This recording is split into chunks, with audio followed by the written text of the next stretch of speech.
Hey everybody, Ross here and welcome back to another gamer tagged video. Today, as you can see, we're going to be taking a look at tournament grade fight sticks.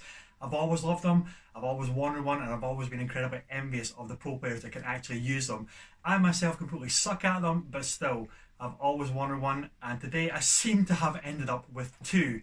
The Mad Catz Tournament Edition TE2 Plus fight stick, and recent boy on the block is the Razer Panthera Evo arcade tournament stick. So we're going to take a bit of a side-by-side comparison and check out the differences, the similarities, and have a good overview as to what they offer.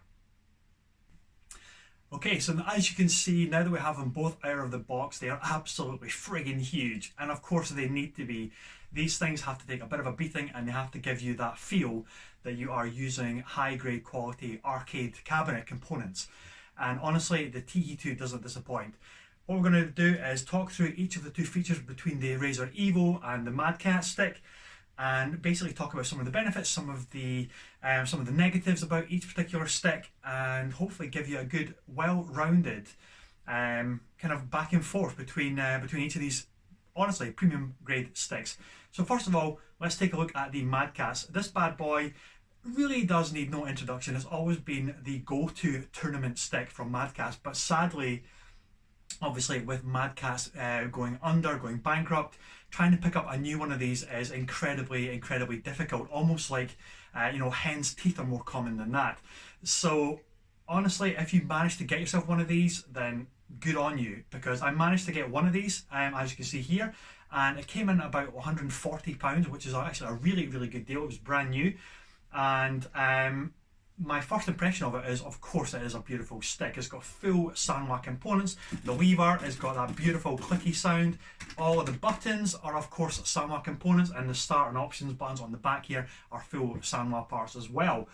It has a hinge on the front, which we'll get into a little bit later as well, that hinges up, and then you can get full access to all the components if you want to switch out any of the levers, do any kind of customization, change the artwork. And of course it is incredibly heavy as well. It is a real beast, but an incredible piece of premium kit. And it has a detachable cable on the front here. Now, if we have a little bit of a further look, we have the traditional PlayStation 4 touchpad right here on the top. We have the PlayStation button, we have the switch, because it is of course compatible with PS3 or PS4. We have your L3, R3 buttons, and we have the option to obviously lock the buttons or toggle between left thumbstick, digital pad, or the right thumbstick as well. So all common features as you would expect on a high grade component piece like such as this. And it is a beautiful stick. Now if we switch over to the Razer Evo stick, now this has the same quality Sanwa lever that the Mad Catz does. However, these buttons are not Sanwa, and that is a little bit of a disappointment, especially considering the standard Panthera, not the Evo, which this one is. This is the follow-up, but the previous version, which is, I believe, is still for sale. The standard Panthera has full Sanwa components, but this one has Razer's proprietary, I think they're micro switch keyboard buttons. They are lovely, do not get me wrong. It is a fantastic, well put together fight stick, but when you do a side-by-side comparison, you are noticing there is a difference between the Sanwa buttons, which feel just a little bit shallower and a little bit smoother, to the Razer buttons, which feel just, I mean, it may just be, my own personal opinion, but they feel just a little bit higher. Whether that's accurate or not, I have no idea, but they just feel maybe just not quite as good as the Sanwa parts. But of course, I believe that you can actually switch these out for Sanwa components if you choose. The buttons on the side, strangely enough, the options and the share buttons, they are Sanwa parts, but the 8 cluster are proprietary keyboard components or keyboard switches that Razer is of course renowned for. And of course they are highly responsive.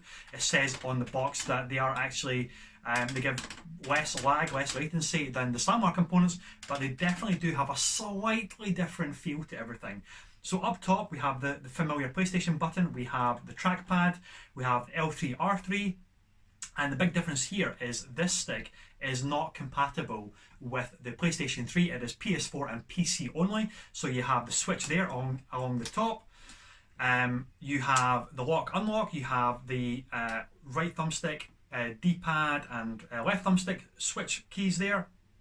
And one of the greatest kind of boons for this stick over the Mad Catz, I have to say, is this one actually comes with a headset jack as well. So you plug it into the side and you've got instant chat, instant audio directly through the stick. A feature that obviously the Mad Catz, being an older stick, does not feature. And because of that feature, you have two additional buttons, and that is the volume and being able to mute the chat as well. So you click that and you'll get a nice blue ring that's popping up, or if you mute it, you get an orange ring to know that your voice chat is muted.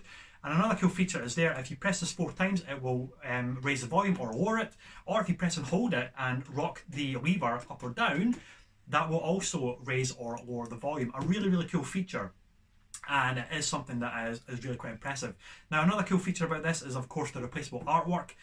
Something that was not possible on the standard Panthera. So there's 6 screws across the top. You just lift up, unscrew them, they go straight through to the bottom, so both sides. Lift the plexiglass up, and then you apply your own custom artwork, which I will definitely be doing a little bit later, and we'll maybe even do a separate video for that as well. So plexiglass back on, and you're basically good to go. Now, the downside to that is because they've leaned more into the customization of the artwork rather than the customization of the components over the previous Panthera, there is no easy access to get into the components.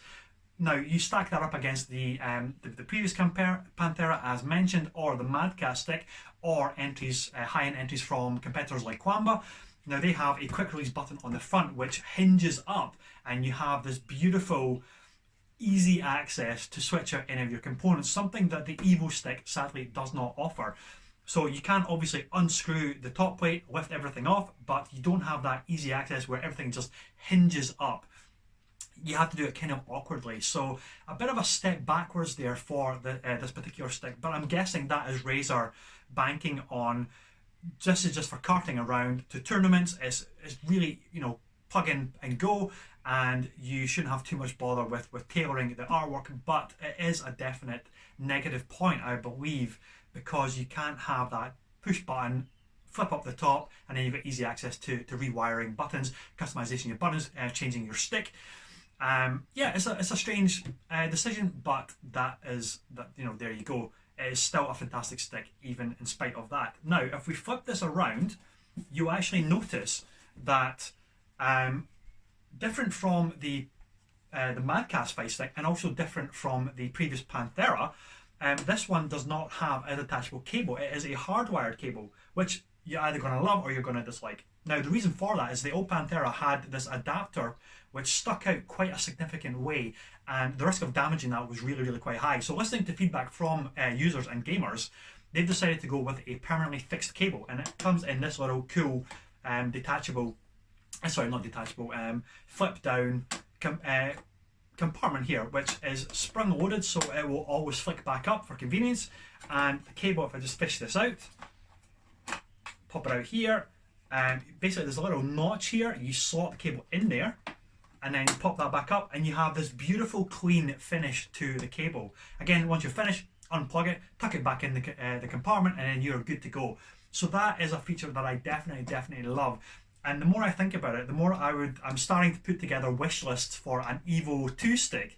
If they can somehow keep that kind of cable functionality, keep the customization artwork from this option, but also have that button where the whole thing hinges up and you get easy access to switching out components, I think that's probably going to be the best of both worlds. But for now, that is good points and bad points, whereas this one, obviously, if customization is your thing, you have got full creative control over what components you want to have in it. Swapping out the artwork is fairly easy, but again, you're losing features such as the permanently fixed cable, which you're either going to love or dislike, or the ability to plug directly into to the stick itself for your headphone chat, for your game audio, which again is a lovely little feature for the Evo. Now, if I just flip this round, there we go, we'll pop it back there so you can get a little bit of a look at it. You know, side by side, they are very comparative in their size, but this is, I have to say, significantly lighter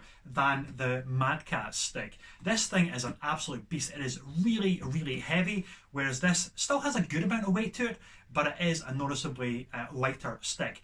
Again, that is not a bad thing depending on where you come down. If you are carting this around to tournaments all the time, that weight saving is obviously going to be a huge benefit to you. But if you're mostly like myself, that's a bit more casual but wants a really great feeling stick, then it's mostly going to be just for home use. Then, you know, it's maybe something you prefer a slightly heavier stick versus a slightly lighter stick. Okay guys, here we are set up for some gameplay, or some live gameplay of Street Fighter V with the Razer Panthera Evo arcade stick. So, I'm just going to do a little bit of a training. As you can see, the lever is nice and responsive. If I press the home button, it takes me back to the dashboard, which is great. Everything is working very, very well. Base buttons are working as well. So I'm going to go Ken, my boy Ken. Oh, add style. Absolutely not. Let's get back up to default. There we go. And we'll do against Chun-Li. Why not? Now, let's begin. This is just a training capture because I am pretty horrible at fighting games. But it's really just to show you a little bit of a demonstration as to what you can expect in terms of input, response time, and just seeing how comfortable it is to actually use. I really like this chamfered edge right here. It's really good to rest your wrists on. So, of course, advertising. Hey. Okay. So.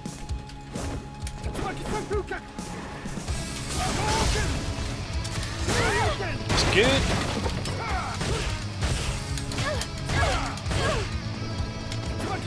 Everything is pretty responsive, which is great.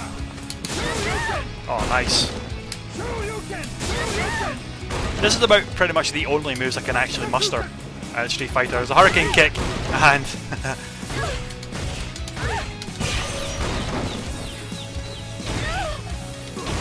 nice. Looks to see everything is responding really nicely. I really like the... If I press that, get my hand out of the way so you can see. Pretty quick, that's really good.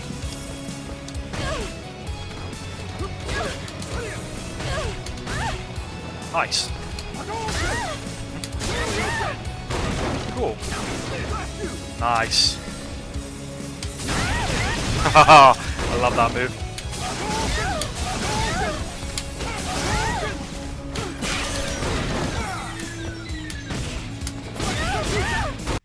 So there you go guys, two fantastic sticks, some offering benefits over the others offering some negative things back and forth, but a pretty good side-by-side comparison to give you a good overview as to which fight stick is maybe right for you.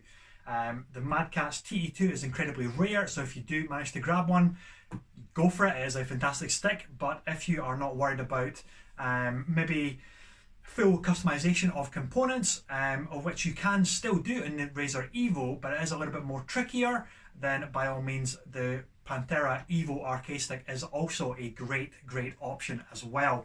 And of course you don't have to worry about support because Razer are obviously still in business, whereas sadly Mad Catz, whilst they are back doing PC peripherals such as games, mice and keyboard, PC mice and keyboards, whether they are going to be continuing with arcade sticks is yet to be seen. So hopefully they will bring some news about a TE3 in the future, but anyway, who knows. So guys, thank you very much for watching this video. If you do have any feedback, then or questions for that matter, do put it in the comments in the chat and we'll try and respond to as much as possible. But anyway, thank you. Do like, subscribe and share. Take care.